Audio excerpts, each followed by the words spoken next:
Well, hello, and welcome to the final uh, instructor video for the course. We've gone through 15 weeks, and you have been introduced to an awful lot of technology. And I know that a lot of you were surprised about some of the technology that we covered. I can tell that from your comments in Lesson 14. A lot of students come into this class thinking it's primarily about computers, but hopefully you discovered that technology in society is much more than that.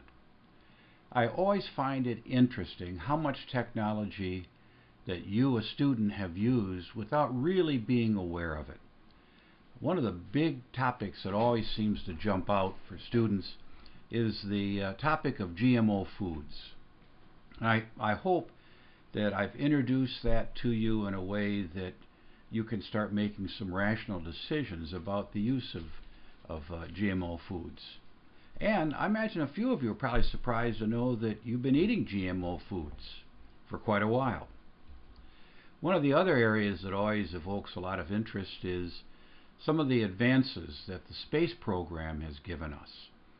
We forget that sending somebody in space requires an awful lot of technology that translates well into everyday use.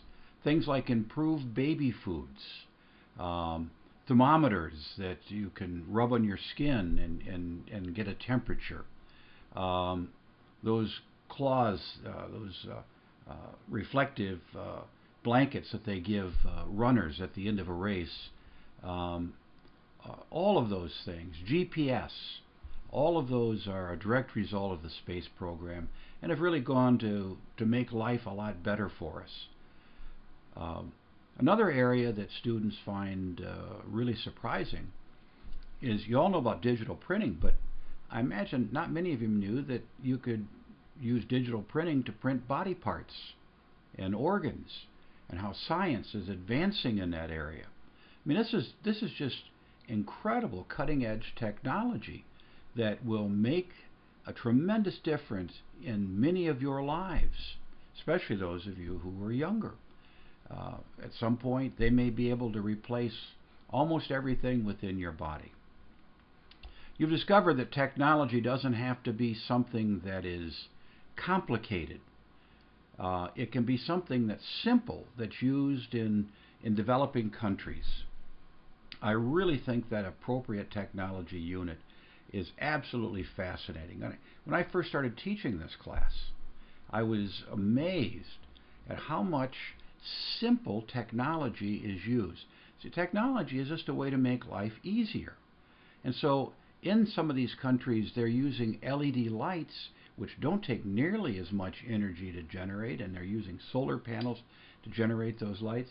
In some places, they're using bicycles to pump water, and you can use those for generating power. Nut shellers, where people used to do this by hand, they now have developed a nut sheller that can be used within a community and generate revenue for that community.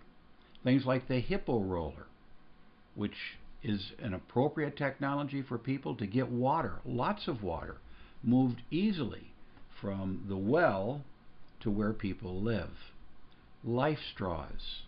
Problems with contaminated water is terrible in a lot of areas, not just in Africa or Asia, but there are areas in this country where we have water issues, and things like a life straw really does give life to a person who's thirsty.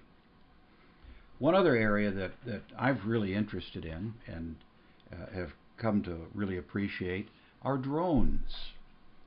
This is my little drone. I've ordered a larger one. I use them for photography, and never thought I would until I saw what some photographers were doing in using drones. We just thought drones were used by the military. But drones aren't toys anymore, and they're not something that's used by the military alone. They're being used, and they're developing ways that they can use them to deliver pizza and packages, and even more importantly, medicine to rural areas where people are sick. They can be used in agriculture. to fly over fields, to look at, by using thermal measurements, to tell what areas of a field may need more fertilizer, more pesticide, more of a herbicide. They can use it to follow cattle. I mean, it's amazing. They can be used in agriculture in a lot of ways and used in photography for a lot of ways. They're used in law enforcement. Whenever there's a demonstration, they can fly a drone over and keep track on how people are behaving. They're also used in television and in films and in commercials. It's just amazing how much a simple, what used to be a toy, and now has become a very sophisticated device and new piece of technology, how it has grown. And the potential for something like that is amazing. Google's looking at using drones for providing internet.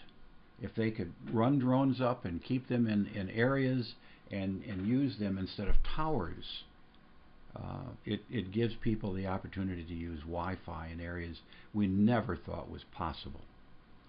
So, throughout all the semester, we try to introduce you to new technology and new uses for old technology.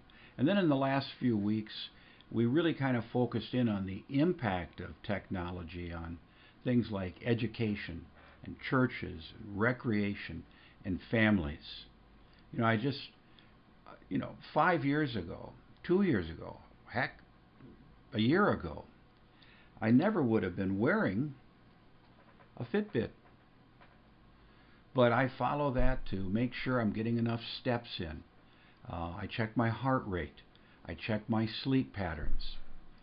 This is a piece of technology that was not even available a few years ago, and I find it to be a valuable source of information about my body and how well I'm doing. My cell phone, that's made a difference in things. In fact, the cell phone is the #1 used camera in the world today. Specifically, the iPhone is. And they've improved considerably. The new iPhone 7 has got much better focusing ability, low light ability, and more megapixels than any previous iPhone has had. So we find our whole lives impacted by technology. Hopefully, once you're through with this course, you'll continue to explore technology and its impact on the world and its impact on you and your family, and the problems associated with technology in trying to transfer technology to other peoples, to older citizens, to younger citizens, and just the impact that it can have on the world. And you'll learn not to judge other societies by the technology that we have, because the technology that we use is not necessarily the technology that will be the most successful for them. So remember, technology is more than just a computer. It's a whole system of things that can improve the quality of life. I thank you for a good semester. I hope you learned something. I hope it'll make a difference in your career and in your lives ahead. Thank you for listening to my lectures, and thank you for all the work that you have done in this class. Have a great time with your educational future, and I hope that you find the days ahead in your life to be more fulfilled because you have a greater understanding of how you are touched by technology. Thanks.